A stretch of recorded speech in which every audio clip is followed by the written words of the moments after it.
আমি কি দিয়া বুঝাইতাম? আম পাতা, জাম পাতা, বড়ই পাতার কোনো অভাব নাই। কোনো পাতা দিয়া বড়ই, কোনো পাতা দিয়া গরম জল করে না। বড়ই পাতার পানি দিয়া কেন গরম জলটা করে? আম পাতা কি দোষ করলো? জাম পাতা কি দোষ করলো? বড়ই পাতা দিয়া কেন গরম জল করা হয়? এই কথা দিয়ে কোনো মৌলবি কয় না।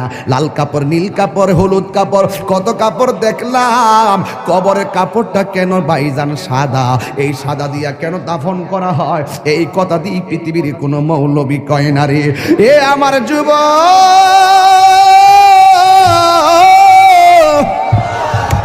কি দিয়া বুঝাবো কবরটা কেমন ডেঞ্জারাস? কি দিয়া বুঝাবো মরণটা কত কঠিন? কি দিয়া বুঝাবো তাহিরের একটা দিন চলে যাওয়া মানে হলো আমার জীবন থেকে চিরদিনের জন্য দিনটা চলে গেছে। কোটি টাকা দিয়েও এই ঘন্টার সময়টা আনতে পারতাম না। এখন আমি শ্বাস ফালাইতাছি, একটা টাকা বিল দেওয়া লাগে না। নদীর পারে হাওয়া খাই, বিল দেওয়া লাগে না। পল্লী বিদ্যুতের ফ্যান বাতাস খাইলে বিল দেওয়া লাগে। আইসিইউতে ঢুইকা গেলে দিনে 50,000 টাকা গোনা লাগে। আমার আল্লাহ যে কত নিয়ামতের বাতাস আমরা ঢুকাইতাছে, বাইরে কইরাইতাছে, একটা টাকা বিল নেই না। আল্লাহ কয় বিল লাগতো না, শুধুমাত্র তোরা 5 বার আইসা কপালটার মাটির মধ্যে লাগাইয়া দিবি। সুবহান রাব্বিয়াল আলা বলবি। দুনিয়ার মালিকের ডিউটি 20 দিন না করলে 20 দিনের বেতন কাটা।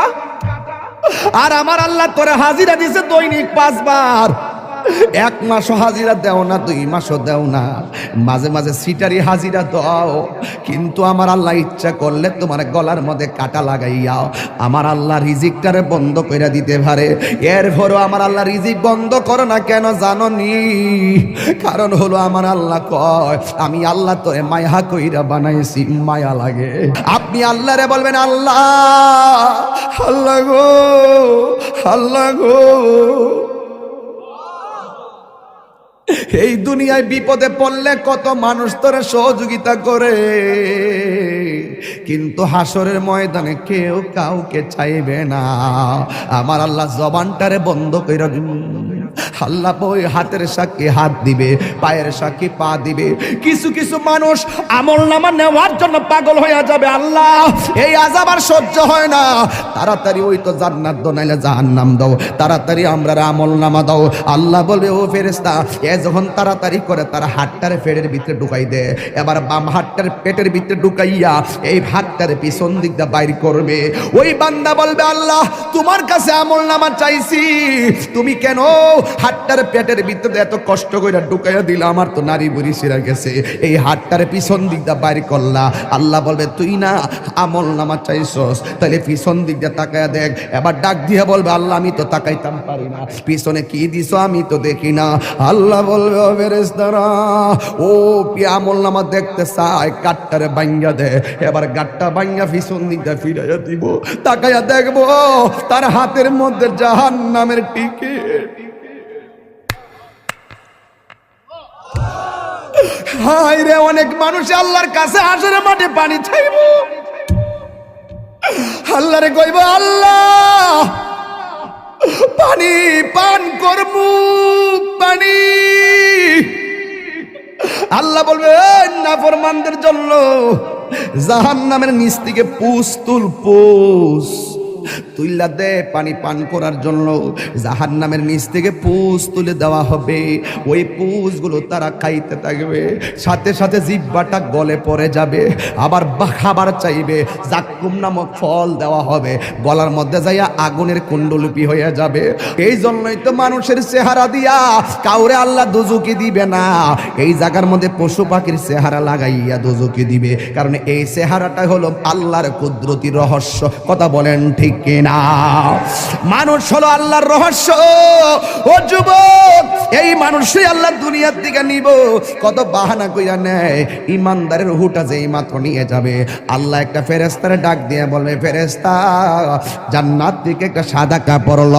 একটা সাদা কাপড় লইব, সাদা কাপড় লইয়া বলবে ইমানদারের কাছে যাও। রূহটা আজরাইলে বের করার সাথে সাথে ওই রূহটারে তুমি কাফন দিয়ে বাইন্ডিং কইরা ফেলাইবা। ও যুবক, এমন ভাবে রূহটারে বাইন্ডিং বাইন্ডিং করব, এমন ভাবে বাইন্ডিং কইরা আসমান দিকে উড়াইয়া লইয়া যাইব, দেখতেই তো বড় ভয় লাগে।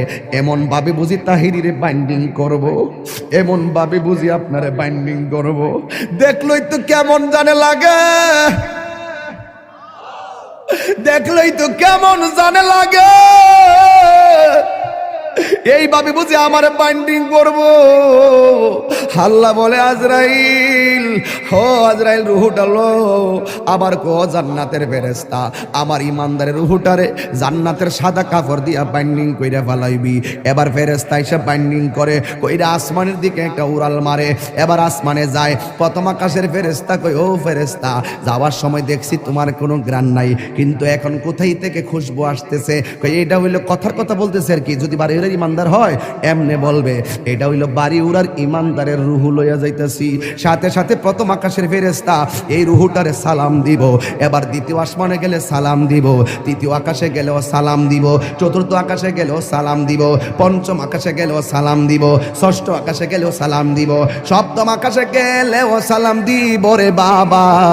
এবার যাওয়ার পরে আমার আল্লাহ ডাক দিয়া কয়, ও ফেরেশতা আর সামনে নিস না, আমি আল্লাহ ইমানদারের জন্য একটা বাড়ি বানাইছি। আর সামনে নিস না গো, আমি আল্লাহ একটা বাড়ি বানাইছি। ওই বাড়িটার নাম কি? বাড়ির নাম হলো কোরআনের ভাষায় হলো ইল্লিন। এই রুহুটারে ইল্লিনে রাইখা দে, আর এই দিক দিয়া বাড়ি উড়ার এই আমার বাবার বডিটারে বাইন্ডিং করবার লাইগা বাড়ি উড়ার দোকান থেকে সাদা কাপড় আইনা বডিটারে বাইন্ডিং করলো। মানুষ আইব রে এক নজর দকিতে, মানুষ আইব রে। বিষয়টা দিছেন খুব কঠিন। মানুষ আইব রে এক নজর দেখিতে, মানুষ আইব রে। দেহ কাচার অচিন পাখি, দেহ কাচার ও চিনি পাখি উইরা যেদিন যাইব রে, এক নজর দেখিতে মানুষ আইব রে। জিহাদ HD media, the Islamic content creator. আমার যুবক ভাইরা, আমার মুরব্বী বাবাজিরা, আমি দেখতেছি অনেকে নগদ 1000 টাকা দিতেছে, অনেকে 500 টাকা দিতেছে, 100 টাকা দিতেছে, অনেকে 10 টাকা দিতেছে। আল্লাহ, এই মাহফিলে হাজার হাজার মানুষ যারা এই মাদ্রাসার জন্য টাকা দিয়ে দিতেছে, টাকা দেওয়ার প্রতিযোগিতায় মাঠে নেমে গেছে, আল্লাহ মেহেরবানি করে তুমি সবার দান গুলাকে তোমার দরবারে কবুল আর মঞ্জুর করে নাও। জোরে জোরে বলুন আমিন। আমার যুবক ভাইরা, এরপরে যদি কেউ দিলটা নরম করে মাহফিলের জন্য মাঝে মাঝে 10,000 5,000 টাকা দিতে চান, আমার একটু মেহেরবানি করে বলবেন, আমি ওয়াজের মাঝখানে সবাই নিয়ে আপনার জন্য দোয়া করে দিয়ে যাব। মা বোনদেরকে বলবো, মা এই মাদ্রাসার জন্য 1,000 টাকা হলো আপনি দিয়া দেন।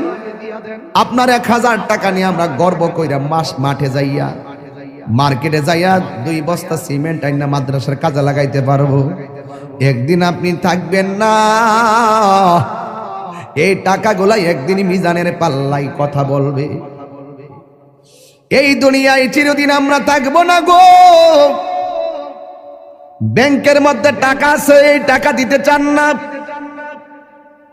ব্যবসার টাকা আছে দিতে চান না, কিন্তু একটা কথা মনে রাখবেন, মরণের কালে গেলে আপনার কবরের পা যাওয়ার আগে আগে মরণ আপনার সামনে আসবে।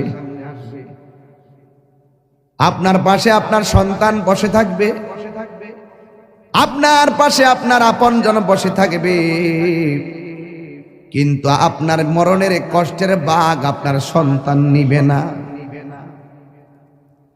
আপনার কবরে যদি আযাব হইব, এই কবরের আযাবের ভাগ আপনার সন্তান নিবে না, কিন্তু আপনার সন্তান ঠিকই আপনার ব্যাংকের টাকার ভাগ নেওয়ার জন্য কামড়া কামড়ি শুরু করবে। আপনার সন্তান জমিনের ভাগ নেওয়ার জন্য পাগল হয়ে যাবে, কিন্তু আপনার কবরের ভাগ আপনার সন্তান নিবে না। এই জন্য আল্লাহ রাব্বুল আলামিন বলেছেন, মিনহা খলাকনাকুম ওয়া ফিহা নুঈদুকুম ওয়া মিনহা নুখরিজুকুম তারাতান উখরা। এই তো আমি পেয়ে গেলাম, দেখছেন ওয়াজের ভিতরে উত্তরপাড়া সিদ্দিক মিয়া মাছ ব্যাপারী, তিনি দিয়া দিলেন মাদ্রাসার জন্য ৫,০০০ টাকা। এই ৫,০০০ টাকা আমার কাছে ৫ কোটি টাকা মনে হয়। এই টাকাগুলা মাদ্রাসার কাছে লেগে গেলে একদিন হয়তো সে কবরে চলে যাবে, এই সওয়াবটা তার কবরে ফ্লেক্সি হতে থাকবে। আল্লাহ আপনি তার দানটাকে কবুল আর মঞ্জুর করে নেন। সবাই জবানটা খুলে বলুন আমিন। আল্লাহ বলছেন, এই মাটি থেকেই তোমাকে সৃষ্টি করা হয়েছে, এই মাটিতেই তোমাকে দাফন করা হবে, এই মাটি থেকে তুমি একদিন হাসরের ময়দানে উঠবে। আমার যুবক ভাইরা গভীর মনোযোগ, আমাকে বিষয় দিয়েছে কবরের আযাব আর হাসরের ময়দানের ভয়াবহতা। এই ওয়াজগুলো আমি প্রতি মাহফিলে করে দিলটা নরম করে দেওয়া লাগবে। বন্ধুরে আমার, ও বাড়ি উড়ার বন্ধুরা, কুস্তি শাহবাজপুর সাজদাপুরের বন্ধুরা, মাশাআল্লাহ। কোন জায়গা? জাঙ্গালপাড়ার জনাব মোশাররফ হোসেন প্রবাসী, তিনি দিলেন ৫,০০০ টাকা। জোরে করে মারহাবা। আয় রাব্বুল আলামিন, এই দান তুমি কবুল করো, মঞ্জুর করো। আল্লাহ আমি কবরের আলোচনা শুরু করে দিলাম। রিয়াসত বাড়ির আক্তার মিয়া ২,০০০ টাকা। জোরে করে মারহাবা। এই নগদ যারা তুলছেন টেহাড়ি গইন্না আমার কোয়েন কত টাকা উঠছে? আপনারা ক্যারাগারে টেহা দিচ্ছেন, হাত তোলেন। নগদ কে কে দিচ্ছেন, হাত তোলেন। মাশাআল্লাহ, অনেকে দিছে, আলহামদুলিল্লাহ। আমার মনে হয় সবাই যদি অংশগ্রহণ করেন মিনিমাম ৩০-৪০ হাজার টাকা ওঠার কথা। এরপর আমি গইন্না দিক খালি কত উঠছে টেহাটা গনেন। এরা উত্তরপাড়া হুসেন মিয়া দিছে, উসন মিয়া দিছে ২,০০০ টাকা। মারহাবা। স্কুল ভাড়া উসন মিয়া দিছে ২,০০০ টাকা। মারহাবা গন। কেউ রাগ করবেন না, গুসা করবেন না। যারা দিবেন তারা জিতে যাবেন, যারা টাকা দেওয়ার পরে খুশি হয়ে মারহাবা বলেন আপনারা ধন্য হয়ে যাবেন। আর যারা মনটা খারাপ করে ফেলবেন আসামি হয়ে যাবেন। জনাব মোহাম্মদ রুমুজ আলী দিছেন ১,০০০ টাকা। আয়ত আলী সর্দার বাড়ি, রুমুজ মিয়া, আয়দুল আলী সর্দার বাড়ি, রুমুজ মিয়া দিছে ১,০০০ টাকা। মারহাবা করেন। আচ্ছা, এখন যারা টাকা দিব আপনারা লিখকে ফেলাইবেন, পরে আমার কাগজটা দিয়েন, আমি একবারে লাস্টে কয়ে দেব ইনশাল্লাহ। হ্যাঁ, আমি ওয়াজটা শুরু ঢুকে গেছি তো, এখন মনটা গেছে সেইদিকে। হ্যাঁ, আর বাকি যা দিবেন আমার কাছে লিখকে দিয়ে দিলে আমি ইনশাল্লাহ ঘোষণা করে দিব। আর সবাই আজকে আমরা দোয়া করে যাবো। রাজি আছি নিমাজান? আপনারা এখন বাড়ি উড়ার মানুষ, দিলটা নরম করে কন, আমাদের আসল বাড়ি কি বিল্ডিং না কবর? এই আওয়াজে মানি না, জোরে জোরে বলো, বিল্ডিং না কবর? বন্ধুরে টান দেন, বন্ধুরে আমার, ও আমার যুবক ভাইয়েরা, আসল ঘরের নাম হলো কবর। এই কবরটাতে যাওয়ার আগে তো আমাদের কাছে আজরাইল আসবে। আজরাইল দেখলে তোমার কেমন লাগবে জানোনি? আমি আপনাদের কাছে জানতাম চাই, বাড়িওরা গ্রামের মধ্যে আজরাইল আইসিনি? কথা কোন আইসিনি? দাদারে লয়া গেছে আজরাইল আইসা, দাদিরে নিয়া গেছে আজরাইল আইসা, আমারও নিয়া যাইব আজরাইল আইসা। আমার নবী বলে আজরাইল বড় ভয়ঙ্কর জিনিস। এই আজরাইলের চেহারাটা দেখলে অনেক মানুষের হাড্ডিগুলা খুলে যাবে। আজরাইলের চেহারা দেখলে অনেকের রগগুলা টাস টাস করে ছিঁড়ে যাবে। আজরাইলের চেহারা দেখলে অনেকের হাড্ডিগুলা চুরমার হয়ে যাবে। এই মুহূর্তে যদি বাড়িউড়া আইল্যান্ডের মধ্যে মোটর সাইকেল একটা উল্টায় পইরা যায়, পা ভাঙ্গা যায়, এক্সরা মেশিন দিয়ে ট্রাই করে কেমন ভাবে ভাঙছে। এই দুনিয়ার ভাঙ্গার মধ্যে পরীক্ষা করে দেখে কেমনে পাটা ভাঙছে। কিন্তু আজরাইলের থাবাই যে তোমার হাড্ডি চুরমার হয়ে যাবে, এটা ধরার মতন কোনো মেশিন এখন আবিষ্কার হয় নাই। যেমন ভাবে হায়াত কিনার ফ্যাক্টরি এখনো আবিষ্কার হয় নাই। কথা বলেন ঠিক কিনা? আমার যুবক ভাইয়েরা, আমার নবী বলেন আজরাইল দেখলে বেঈমানগুলো এমন পাগল হয়ে যাবে, তার পাশে তার সন্তান বসে থাকবে, তার পাশে তার আপনজন বসে থাকবে, কিন্তু তার কষ্টের ভাগ তার স্ত্রীও নিবে না, তার কষ্টের ভাগ তার আম্মাও নিবে না। এই জন্যই তো আমার নবী বলেছেন পৃথিবীর মধ্যে মানুষের দুইটা সিস্টেম, একটা হলো বেঈমানের জিন্দেগি, আর একটা হলো ইমানদারের জিন্দেগি। বেঈমানের জিন্দেগি করলে আজরাইলে তাবা খাইয়া রক্তগুলা পানি পানি হইয়া যাইব, পানি পানি হইয়া যাইব, মনের দুঃখ বলার কোনো জায়গা থাকবে না। কিন্তু যদি ইমানদার হতে পারো, ইমানদার হইলে তোমার কাছে আজরাইল আসবে, আয়সা ঘরের দরজার মধ্যে আজরাইলে তোমার সালাম দিব, জোরে জোরে কি আল্লাহু আকবার বলা যাবে না? যুবক, আজরাইল আয়সা তোমার সালাম দিয়া বলবে আল্লাহ আমারে পাঠাইছে আপনার হায়াতের জিন্দেগি শেষ দিকে, এখন আপনার রুহটা নিয়ে যাবো। ইমানদার বলবে আজরাইল আর দেরি করো না, তাড়াতাড়ি আমার রুহটারে লইয়া যাও, আমার এই দুনিয়া ভালো লাগে না গো। আর দুনিয়া সিজনুল মুমিনিন, দুনিয়াটা হলো মুমিনের জন্য জেলখানা। বেঈমানরা মনে করে এই দুনিয়াটা হলো একমাত্র বালাখানা। ইমানদার ডাক দিয়া বলবে ও আজরাইল, আমার রুহটারে তাড়াতাড়ি লইয়া যাও, এই দুনিয়ায় আমার ভালো লাগে না। এবার ইমানদারকে আজরাইল বলবে ঠিক আছে আপনি প্রস্তুতি নেন। এবার আজরাইল বলবে তোমার রুহটার আমি মুখ দিয়া নিতেছি। ইমানদার বলবে এই মুখ দিয়া রুহ নিতে দিব না, কারণ এই জবান দিয়ে আমি আল্লাহর জিকির করেছি, তাইলে তোমার রুহটা আমি কান দিয়া নিয়ে যাব। ইমানদার বলবে না, কান দিয়া নিতে দিব না, এই কান দিয়ে আমি আল্লাহর জিকির শুনেছি। আজরাইলে বলবে ও ইমানদার তোমার চোখ দিয়া রুহ নিয়ে যাবো। ইমানদার বলবে না না না না, এই চোখ দিয়ে আমার আল্লাহর কুদরত দেখে দেখে আমি আল্লাহরে গবেষণা করেছি, এই চোখ দিয়া রুহ নিতে দিব না। আল্লাহ ডাক দিয়া বলবে আজরাইল, আজরাইল বলবে আল্লাহ তোমার প্রেমিকে মুখ দিয়া রুহ নিতে দেয় না, তোমার প্রেমিকে কান দিয়া রুহ নিতে দেয় না, তোমার প্রেমিকে চোখ দিয়া রুহ নিতে দেয় না। আমার আল্লাহ বলে আজরাইল,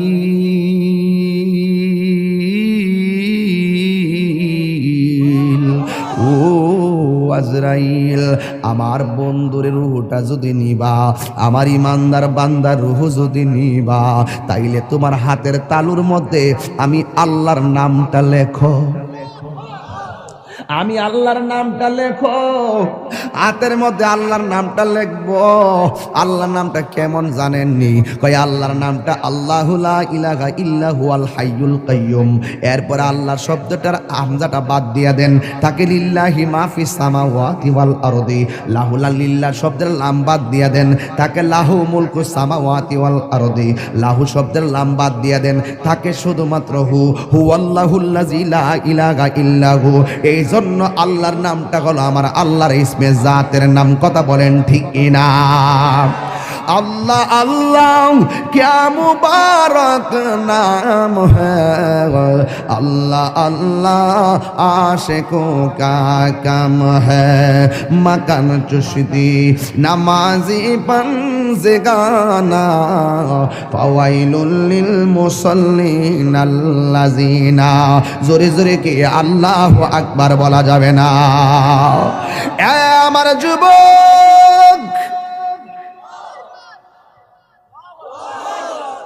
আজরাইল ইমানদার চোখের সামনে আল্লাহর নামটা যখন দেখবে, ওই ইমানদার আল্লাহর নামটা যখন দেখবে, সারা জীবন সে আল্লাহর নামে ফানা ছিল, সারা জীবন সে নবীর প্রেমে ফানা ছিল। ও যুবক রে,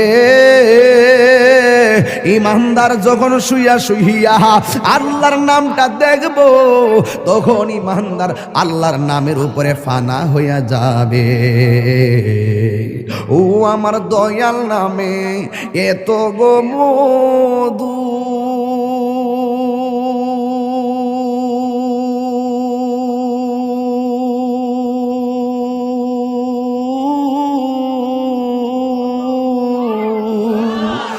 ওরে আমরা রে কয়রাছে এ জাদু গো, ওরে দেখা দিয়া কুলে নিয়া, দেখা দিয়া কুলে নিয়া নিবা মনের বেদনা, আমার মন হইয়াছে রে দেওয়ানা, আমার দয়াল নামে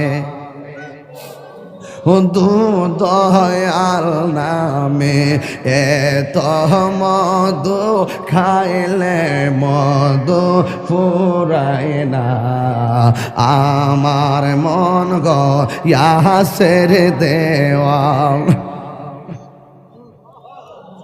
আরে তোমারে পাইবার হাসি,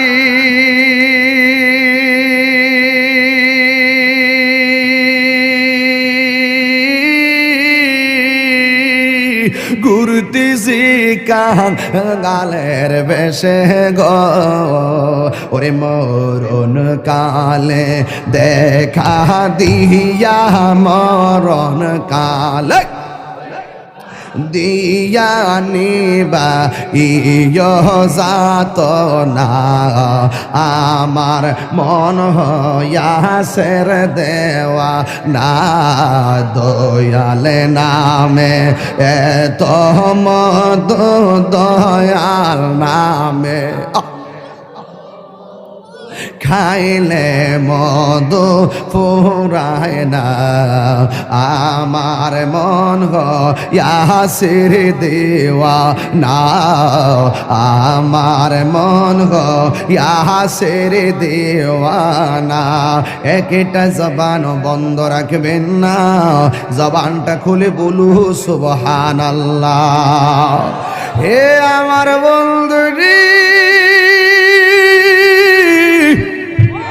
ও বাড়িওয়ালার বন্ধুরা, ও আমার মইনদের বন্ধুরা, ও আমার সাজদাপুরের বাবা, কুস্তির বাবা, বুড্ডার বাবা, যত জায়গা থেকে আসছে রে বাবা, ও মল্লেশ্বরের বাবা, আমার আল্লাহ বলে আজরাইল তোমার হাতের তালুর মধ্যে আমি আল্লাহর নামটা লেখো, আল্লাহর নামটা দেখে ইমানদার আল্লাহর নামে ফানা হইয়া যাবে। এই সুযোগে আজরাইলে ইমানদারের রুহটার সার্জারি কইরা লইয়া যাইব। ইমারে বাবা ছোট বাচ্চা মায়ের স্তন থেকে দুধ পান কইরা যেমনে ঘুমায়া গেলে টের পায় না, ইমানদার বাড়ি ওরা ভাঙ্গা ঘরে এমন ভাবে ঘুমায়া যাইব যারা পরিমাণ কোনো টের পাবে না। আর জোরে জোরে কন্যা আল্লাহু আকবার। এই জন্য আমার যুবক আল্লাহ কয় মাটি থেকে তোরে বানাইলাম, এই মাটিতেই তোরে দাফন করা হবে। আপনি চলে গেলেন, আপনাকে বড়ই পাতার গরম জল দিয়া গোসল করাইতেছে। কেহ লইল আতর লোবান, কেহ লইল জল। আমি কি দিয়া বুঝাইতাম? আম পাতা, জাম পাতা, বড়ই পাতার কোনো অভাব নাই। কোনো পাতা দিয়া বড়ই, কোনো পাতা দিয়া গরম জল করে না। বড়ই পাতার পানি দিয়া কেন গরম জলটা করে? আম পাতা কি দোষ করলো? জাম পাতা কি দোষ করলো? বড়ই পাতা দিয়া কেন গরম জল করা হয়? এই কথা দিয়ে কোনো মৌলবি কয় না। লাল কাপড়, নীল কাপড়, হলুদ কাপড়, কত কাপড় দেখলাম। কবরের কাপড়টা কেন ভাইজান সাদা? এই সাদা দিয়া কেন দাফন করা হয়? এই কথা দিয়ে পৃথিবীর কোনো মৌলবি কয় না রে। এ আমার যুবক,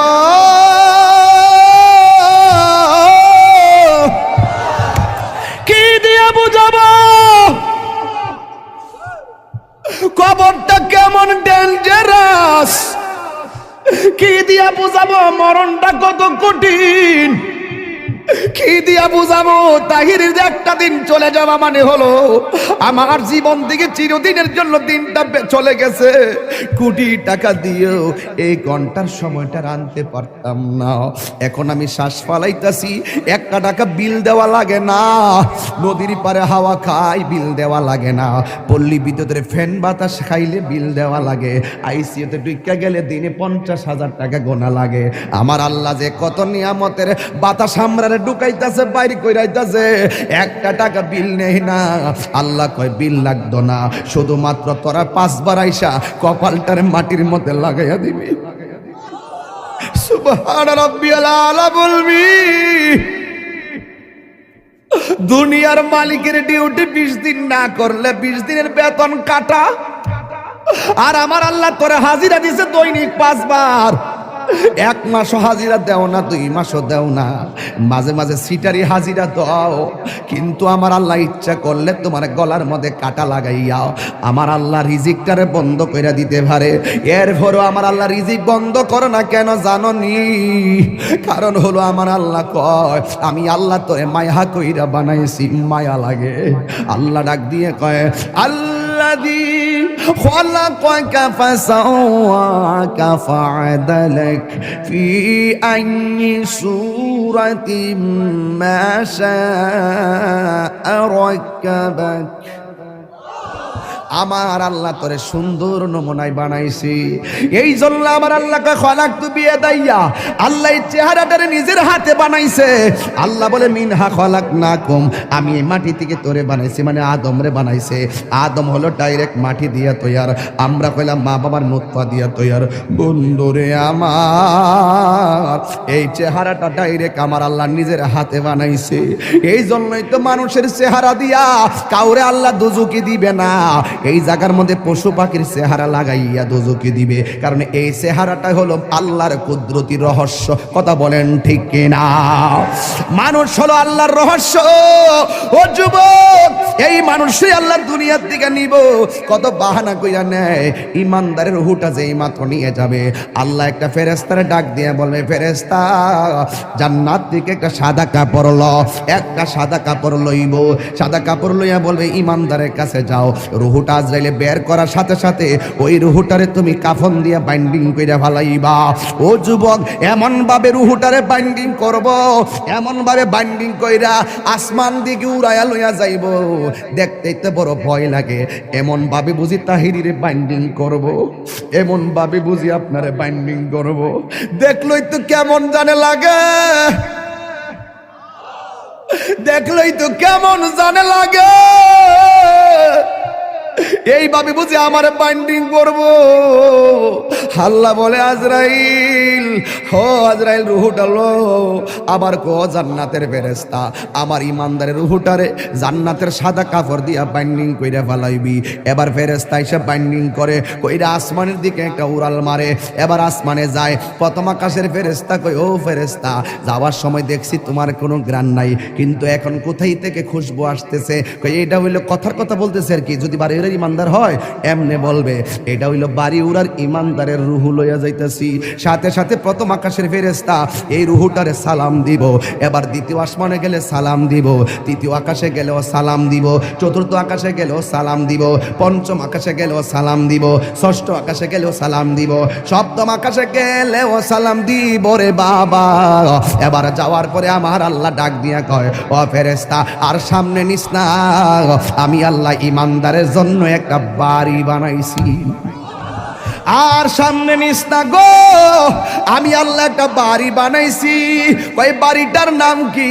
বাড়ির নাম হলো কোরআনের ভাষায় হলো ইল্লিন।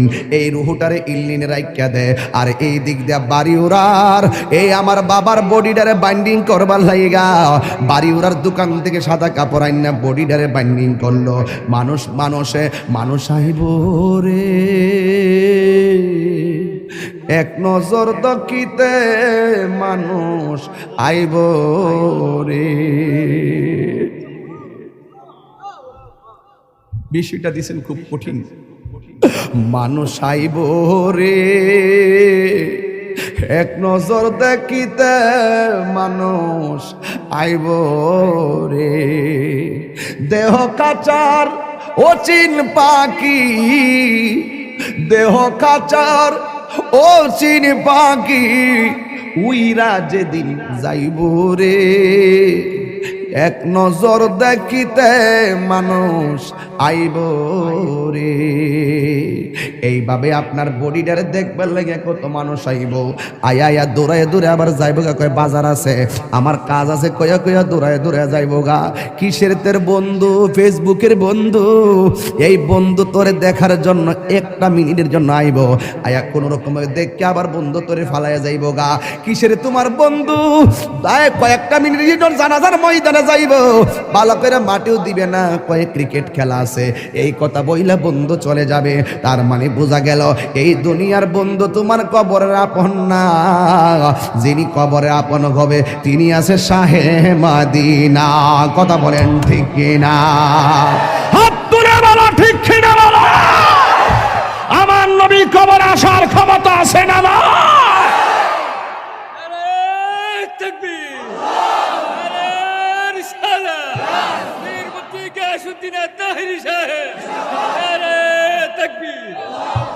আল্লাহু আকবার বলেন। এবার ইমানদারের রুহু হলো ইল্লিনে, বডি হলো বাড়িউরা। ইমানদারের রুহুরে বাইন্ডিং করে লইয়া গেছে জান্নাতের কাপড় দিয়ে আমার আল্লাহ, আর এই বাড়িউরার ইমানদারের বডিটারে বাইন্ডিং করবার লাগে বাড়িউরার কাপড় আইনা কবর লয়ে যেতেছে। আল্লাহ ডাক দিকে, এই ফেরেশতা, আমার প্রেমিক যাইতেছে গড়ে, যায়া রুহুটা নিয়ে তার ভিতরে ঢুকাই দিয়া। কবরে তো দুইজন ফেরেশতা আইব, আমি তো তিনজন আইব। ওই একজন আয়া রুহু দিয়ে যাইব গা, দুইজন আয়া প্রশ্ন করবো, জোরে কন্যা সুবহানাল্লাহ। সপ্তাহ কোন দেখো না। এবার ওই কবরের ভিতরে ইমানদারের প্রশ্ন করব তিনটা। কয়টা? রাসূল বলেন, মৃত্যু যেমন সুখ, মৃত্যু যেমন দুঃখ, কবরও তেমন দুঃখ, কবরও তেমন সুখ, হাসরও তেমন সুখ, হাসরও তেমন দুঃখ। দুঃখের রাস্তা, সুখের রাস্তা, আমরা চাইব কোন রাস্তা? তো সুখের রাস্তা চাইলে তো সুখের কাজ করা লাগবে। কারো কারো জীবনে দুঃখগুলি সুখ হয় না, আহমদ সে সুখের, নূর নবী সে সুখের আলোকিত আয়না। তার রঙে রঙিন হলে দুঃখগুলি আর দুঃখ রয় না সবার জীবনে। আল্লাহুম্মা সাল্লি মাওলানা মুহাম্মদ ওয়া আলা আলি সাইয়্যিদিনা। বাজান, আপনারা যদি কেউ উঠেন আমি কষ্ট পাবো। আমি আসল ঘরের ওয়াজ করতেছি। যদি কেউ মন খারাপ করেন আর ডান বাম সান আর মুখে হাসি আসে, তাইলে আপনার মুসিবত। কেরে? আসল ঘরে না। রাসূল বলছেন কবর হইল আখিরাতের প্রথম মঞ্জিল। ওই প্রথম মঞ্জিলের কথা বলতেছি। আর আপনি যদি ফেসবুক চালানো ওয়াজে বসে বসে, সেটা দুঃখজনক। আমার দিকে তাকান, কবরে সুখ আছে কিনা? রাসূল বলেন বেনামাজের জন্য কবরে তিনটা শাস্তি। আমাদের খলিল রেজা সাহেব এখানে নামাজ পড়ান, ভালো আলেম। আমার বড় কষ্ট হয়, আল্লাহ রাসূল এই কথাটাই বলছিলেন, মসজিদে যখন জামাত হয়, আমি যখন দেখি কেউ ঘরে বসা, আমার মনে চায় তার ঘরটারে আমি আগুন দিয়ে জ্বালাই দিই। আমার খুব ব্যথা লাগে যখন মসজিদে জামাত হয়, আপনি দোকানে আড্ডা দেন, মনে হয় যেন কবরে শুধু আমরাই যাবো, আপনারা যাইতেন না। রাসূল বলেন কবরে বেনামাজির জন্য তিনটা শাস্তি, লিখে রাখেন। নাম্বার 1, কবরে দেওয়ার পরে দুই পাশের মাটি দুই প্রান্তে চলে যাবে। এই ছেলে, এই বসো।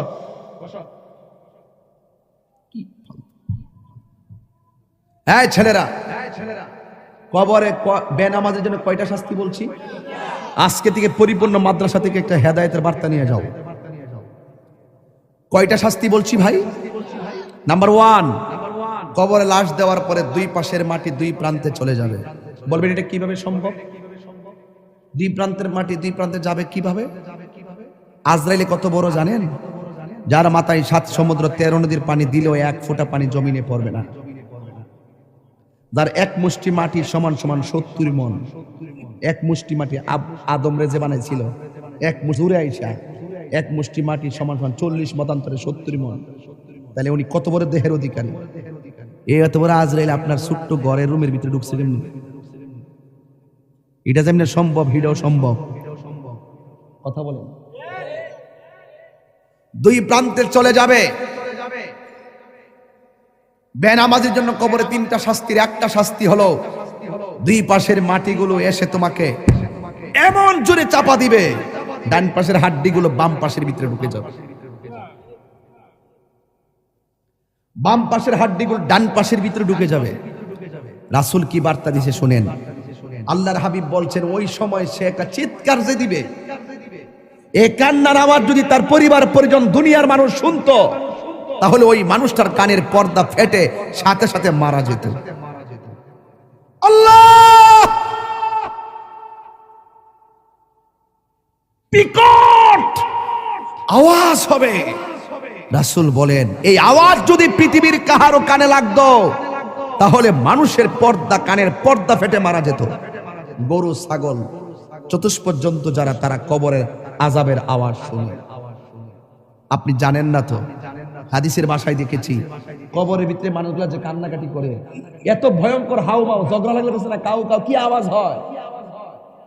আল্লাহ বাঁচাও, আর পারছি না, আল্লাহ তুমি বাঁচাও, আর আগুন সহ্য হয় না, সাপের দংশন সহ্য হয় না। মাঝে মাঝে দেখবেন গরু ছাগলগুলো ঘাস খায়, হুট করে দাঁড়ায় থাকে, হুট করে রশি ছিঁড়ে দূর মারে। কেন? ওরা কবরে আযাবের কান্নাকাটির আওয়াজ শুনে। এই কাউ মাউ যদি দুনিয়ার মানুষ শুনতো, রাসূলকে জিজ্ঞেস করে, রাসূল চতুষ্পদ জন্তু কথা বলতে পারে না, তারা কবরে আওয়াজ শুনে, মানুষ কেন শুনে না? রাসূল উত্তর দিলেন, মানুষ যদি কবরে আযাব শুনতো, তাইলে মানুষ দিন দরদ ছাইরা দিয়া মানুষ পাগল হইয়া হার্ট ফিল হইয়া মারা যেত।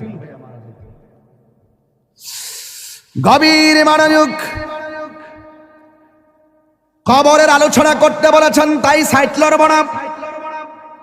মাটি তোমাকে এমন ভাবে চাপা দিবে, কোটিপতি হইয়া কবরে দোহাই দিলে চলবে না আমি কোটিপতি ছিলাম। এই কবরের মাটি তোমাকে মাটির সঙ্গে মিশাবে, কিন্তু মরণ হবে না।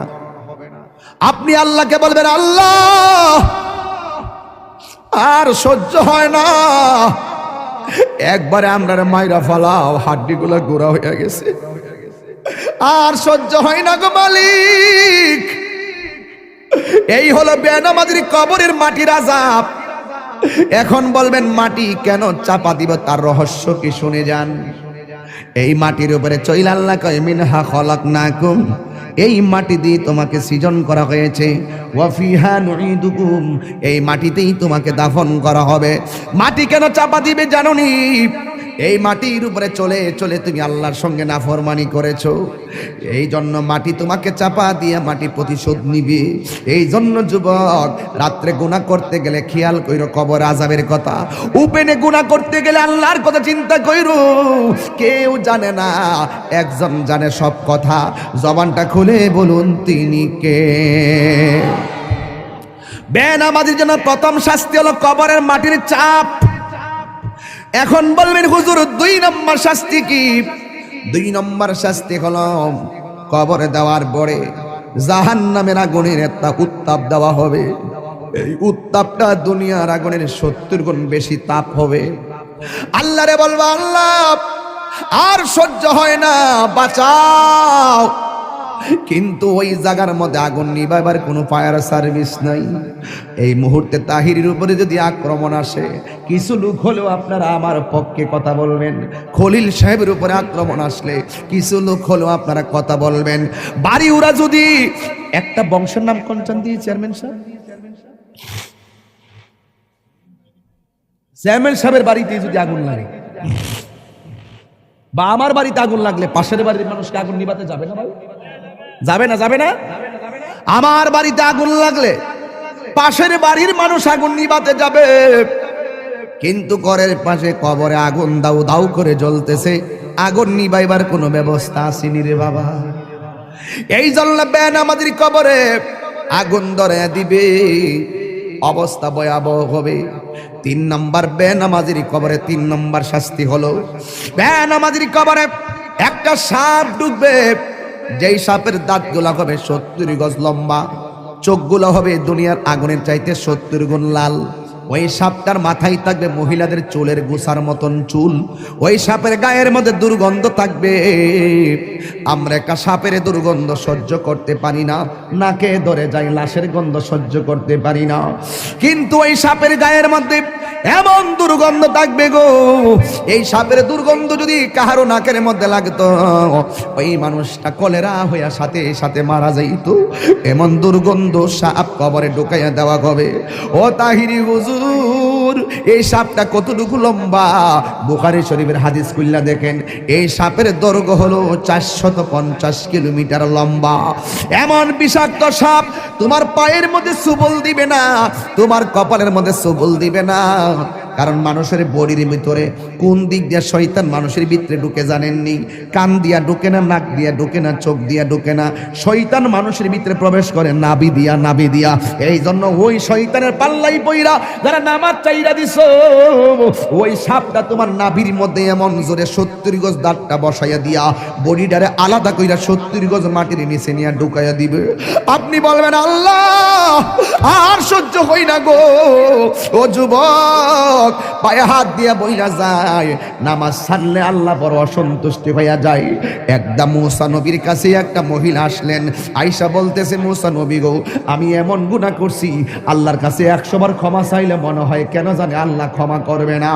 আমি এত তওবা করি, চোখের পানি ফেলায়া কান্দি গো মুসা নবী। আপনারা আওয়াজ করে বলেন, মুসা নবী কি নরম নবী না গরম নবী? মুসা নবীর আয়েশা বলে, নবী গো, আমি এমন গুনাহ করছি আমার আল্লাহ ছাড়া কেউ জানে না, কিন্তু আমি এমন ভাবি আল্লাহর কাছে ক্ষমা চাই, কিন্তু আমার আল্লাহ ক্ষমা করবে কিনা আমি জানি না, কেন জানে মনে হয় আমার আল্লাহ আমাকে ক্ষমা করবে না। এবার মুসা নবী ডাক দিয়ে গো, পাগলনি, তুমি কি এমন গুনাহ করছো যে এই গুনাহের কারণে আল্লাহর কাছে তওবা করার পরও তোমাকে তওবাটা কবুল হবে কিনা তুমি মনে করতে পারো না? এবার মহিলা ডাক দিয়ে বলে, নবী গো, আপনি তো আল্লাহর সঙ্গে কথা বলেন, আপনি আল্লাহরে যাইয়া আমার নামটা ধরে কইবেন, আমি মহিলার দোয়া আল্লাহ কবুল করছেনি, আমার গুনাহগুলো আল্লাহ মাফ করছেনি। এবার মুসা নবী ডাক দিয়ে, মহিলা, তুমি কি এমন গুনাহ করছো যেই জন্য তোমার কথা আল্লাহর কাছে গিয়ে আমি তুলে ধরার জন্য বলেছ? এবার মহিলাটা ডাক দিয়ে বলে, নবী গো, আমি একটা অন্যায় করছি।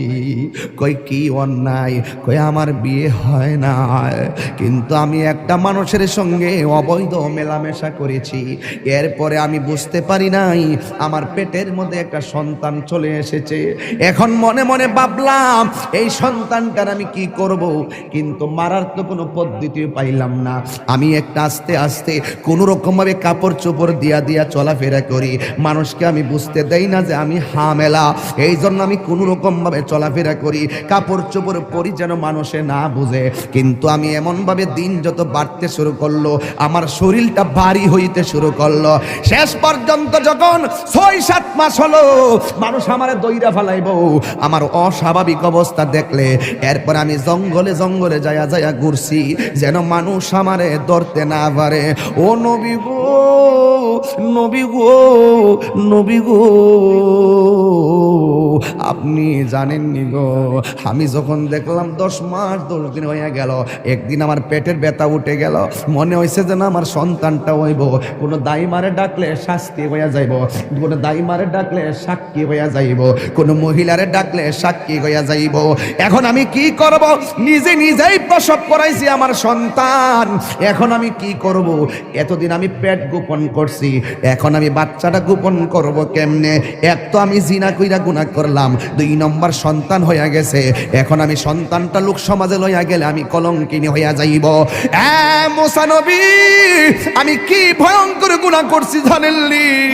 আমি জঙ্গলার ভিতরে বাচ্চাটা হওয়ার পরে জিন্দা সুন্দর একটা ফুটফুটে বাচ্চা, এই বাচ্চাটার আমি গলার চিপ দিয়া মাইরা ফেলাইছি। এই জন্য আমি জিনা কইরা গুনাহ করছি, এক অপরাধ। আমার পেটের মধ্যে বাচ্চা নিছি, আরেক অপরাধ। এই বাচ্চা হওয়ার পরে আমি গলা চিপ দিয়া মাইরা ফেলাইছি, এটা আমার অপরাধ।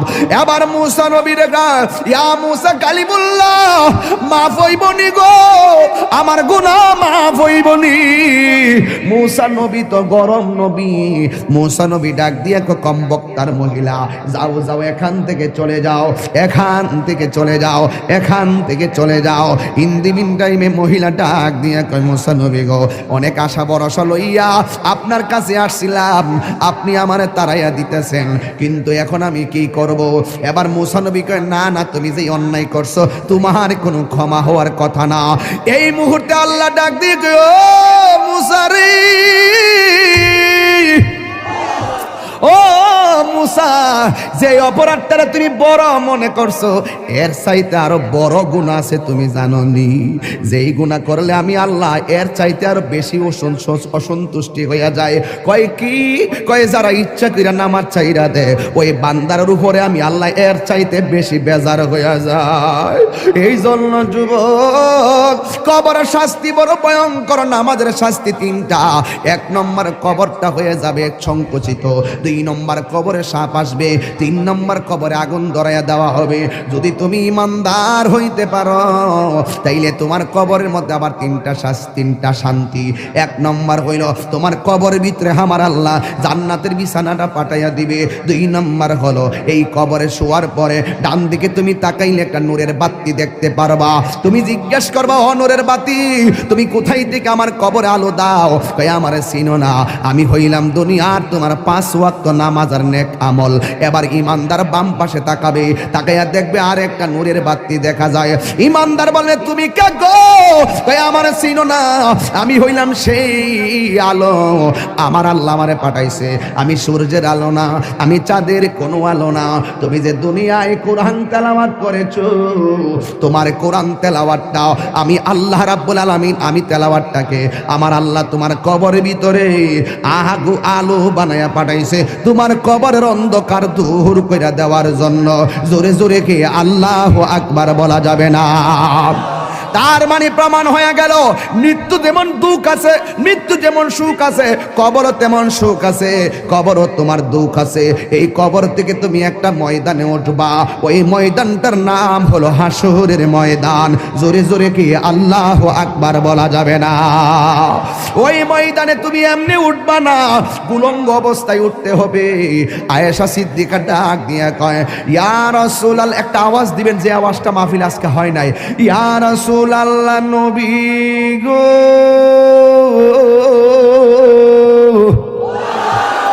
ইয়া রাসূলুল্লাহ, আপনি যে বললেন এই কবরস্থান থেকে, কবর থেকে মানুষে হাসরের ময়দানে উলঙ্গ অবস্থায় উঠবে, একজনে লজ্জাস্থান তো আরেকজনে দেখা পালাইব। ইয়া রাসূলুল্লাহ নবী, একজনে লজ্জাস্থান তো আরেকজন দেখা পালাইব। আমার নবী বলে, আয়েশা, ও আয়েশা রে, একজন আরেকজনে লজ্জাস্থান দেখবো তো দূরের কথা, কবর থেকে ওঠার সময় গাছটা ভাঙ্গা হাসরের ময়দানে উঠবো, 8 বিঘা উপরে সূর্য থাকবো, কেউ কাহার দিকে তাকাইতে পারবে না। বন্ধুরে আমার, ও বাড়ি ওনার বাবারা, ওই হাসরের ময়দানে আমার নবী বলেন, এই পৃথিবীতে একজন পয়গম্বর এই হাসরের ময়দানে সর্বপ্রথম জান্নাতি কাপড় পরে উঠবে, ওই তিনির নাম হলো রাহমাতাল লিল আলামিন। আর জোরে জোরে কন্যা আল্লাহু আকবার। এই জন্য যুবক ভাইয়েরা আমার, আল্লাহ রাব্বুল আলামিন কুরআনুল কারীমের মধ্যে সুন্দর করে ইরশাদ করেছেন, কুল্লু মান আলাইহা ফান, এই পৃথিবী সব ধ্বংস হয়ে যাবে। ওয়াজহু রাব্বিকা যুল জালালি ওয়াল ইকরাম, যিনি ছিলেন তিনি আছেন তিনি থাকবেন, সেই মনিবের নাম আল্লাহ। তিনি হাসরের ময়দানে বলবেন লিমানিল মুলকুল ইয়াউম, আজকে রাজত্ব কার? ওই দিন আমার আল্লাহ রাজত্ব প্রকাশ পাবে ভালো কইরাই। ওই দিন আমার আল্লাহ দুইটা রং ধারণ করবে, একটা রং হলো কাহার, আর একটা হলো রহিম। কাহার যখন হবে আল্লাহর সামনে আদম নবী কথা বলতে পারবে না, ইব্রাহিম নবী কথা বলতে পারবে না, কিন্তু আমার আল্লাহ কাহার হবে। হাসরের ময়দানে মানুষ আল্লাহর কাছে বড় পেরেশানি দেখাবে। আল্লাহর ডাক দিয়ে বলবে আল্লাহ, ও আল্লাহ, আজকের দিন কোন দিন? কারণ আমার নবী বলেছেন হাসরের ময়দানে কেউ থাকবে গিরা পানিতে, কেউ থাকবে হাঁটু পানিতে, কেউ থাকবে কোমর পানিতে, কেউ থাকবে গিরা পানিতে। এই পানিগুলা কিন্তু মেঘনা নদীর পানি না, এই পানিগুলা হলো নিজের গামের পানি। যার গুনাহ যেমন তার শরীরতে ঘাম ঝরবে তেমন। এই গরম পানি কেমন জানেননি? দুনিয়ার আগুনের চাইতে 70 গুণ গরম থাকবে সেই পানি। ওই পানিতে যখন আপনার পা থাকবে, হাড্ডি থেকে গোশতগুলো আলাদা খুলে গিয়ে আপনি কঙ্কাল হয়ে যাবেন। ওই কঠিন মুসিবতের সময় আপনার হাড্ডির মধ্য থেকে গোশত আলাদা হয়ে যাবে। আপনি আল্লাহরে বলবেন আল্লাহ, আল্লাহ গো, আল্লাহ গো, এই দুনিয়ায় বিপদে পড়লে কত মানুষ তোরে সহযোগিতা করে, কিন্তু হাসরের ময়দানে কেউ কাউকে চাইবে না। আমার আল্লাহ জবানটারে বন্ধ কইরা আল্লাহ ওই হাতের সাক্ষী হাত দিবে, পায়ের সাক্ষী পা দিবে। কিছু কিছু মানুষ আমলনামা নেওয়ার জন্য পাগল হয়ে যাবে। আল্লাহ, এই আযাব আর সহ্য হয় না, তাড়াতাড়ি ওই তো জান্নাত দাও নাইলে জাহান্নাম দাও, তাড়াতাড়ি আমরা আমলনামা দাও। আল্লাহ বলবে ও ফেরেশতা, এ যখন তাড়াতাড়ি করে তার হাতটারে পেটের ভিতরে ঢুকাই দে।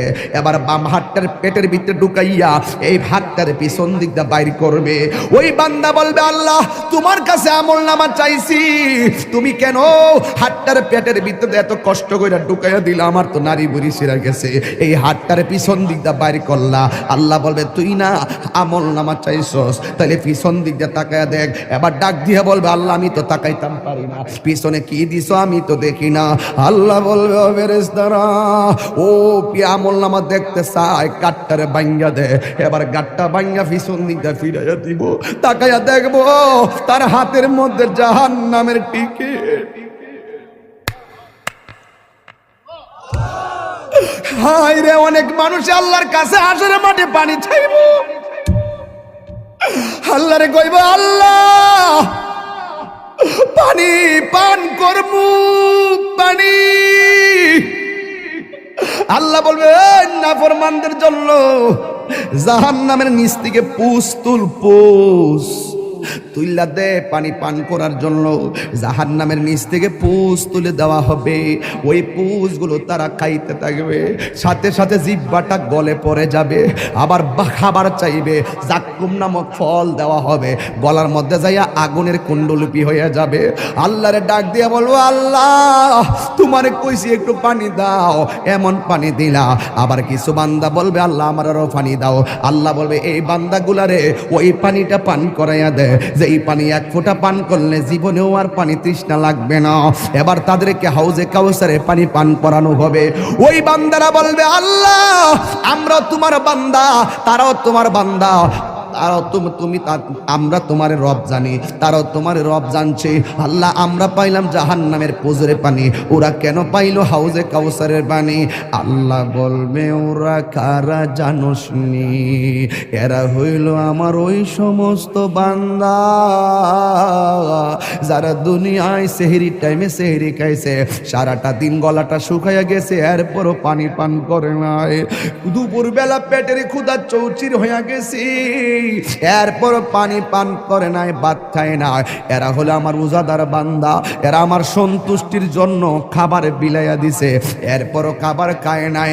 এদেরকে আমি আল্লাহ হাউজে কাউসারের পানি পান করাইতেছি।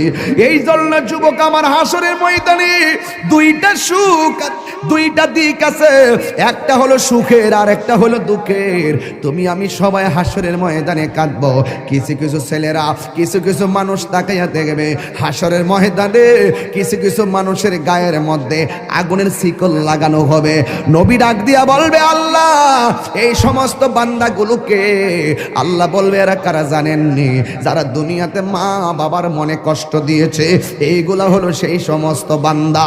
ও আমার যুবকের দল, মনে করতেছ মা বাপরে কষ্ট দিয়া বুঝি তোমরা বুঝি কবরে যায়া সুখ পাইবা, মা বাপরে দুঃখ দিয়া বুঝি কবরে যায়া সুখ পাইবা? না রে না, হাসরের ময়দানে ওই মা বাবার যারা কষ্ট দিব তাদের গায়ের মধ্যে আগুনের শিকল লাগাইয়া দিব। এই লাগাইয়া দেওয়ার কারণে হাড্ডিগুলা মজ্জা পর্যন্ত ঢুকে যাবে। এই জন্য বাড়ি উড়ার বাবা, আমার পূর্বের আলোচক এই দিকে খেয়াল করে কথা বইলা গেছে। এরপর হাসরের ময়দানে চিত্র তুলে ধরলাম, সবার মুখের মধ্যে শুধু নাফসি নাফসি থাকবে, শুধুমাত্র নাফসি নাফসি। আদম নবী বলবে নাফসি নাফসি, ঈসা নবী বলবে নাফসি নাফসি, ইব্রাহিম নবী বলবে নাফসি নাফসি, সব নাফসি নাফসি। যুবক, ওই কঠিন মুসিবতে আল্লাহর ছায়া বিনে কোনো ছায়া থাকবে না।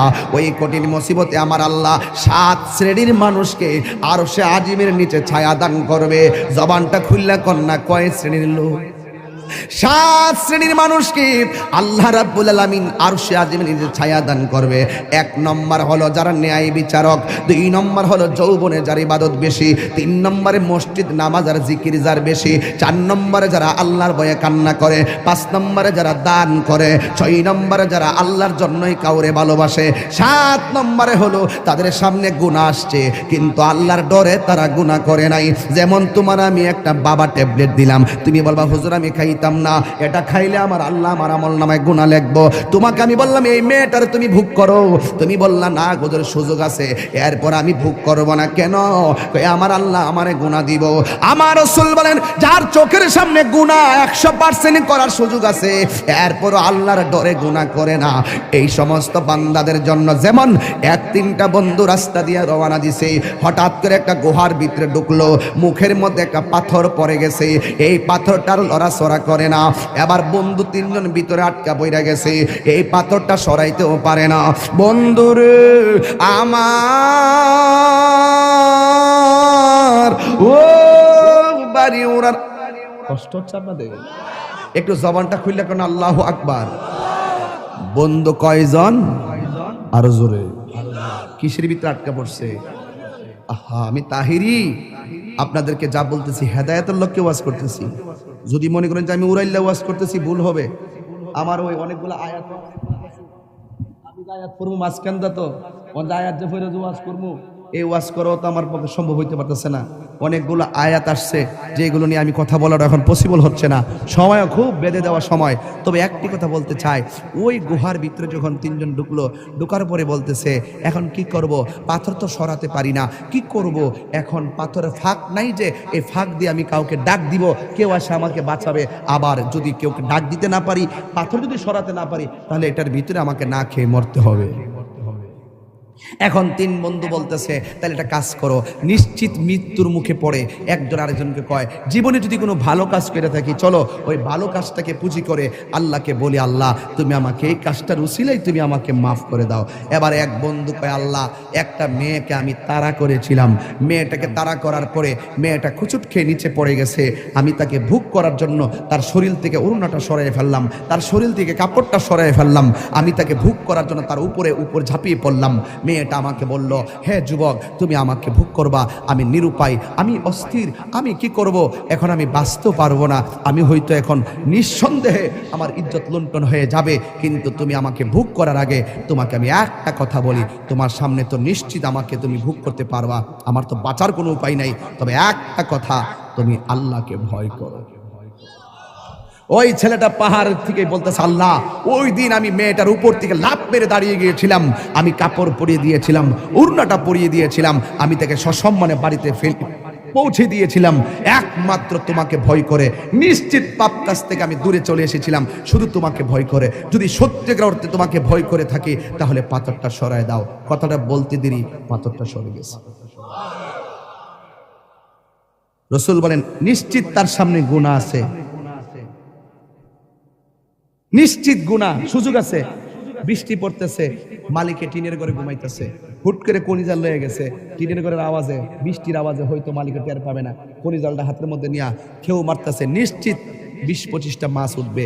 কেউটা মারতে যায়, কয় মালিককে দেখতো না, চুরি যে কর্ম গুণা তো হইব, থাক দে। দুধ দোহন করছে, হুট করে কয় 2 কেজি হইছে, আধা কেজি 1 পা পানি দিয়ে দিই, দামটা একটু বেশি পাবো। পানিটা মিশানোর সুযোগ আছে, না কেউ দেখে না, আল্লাহ দেখতেছে।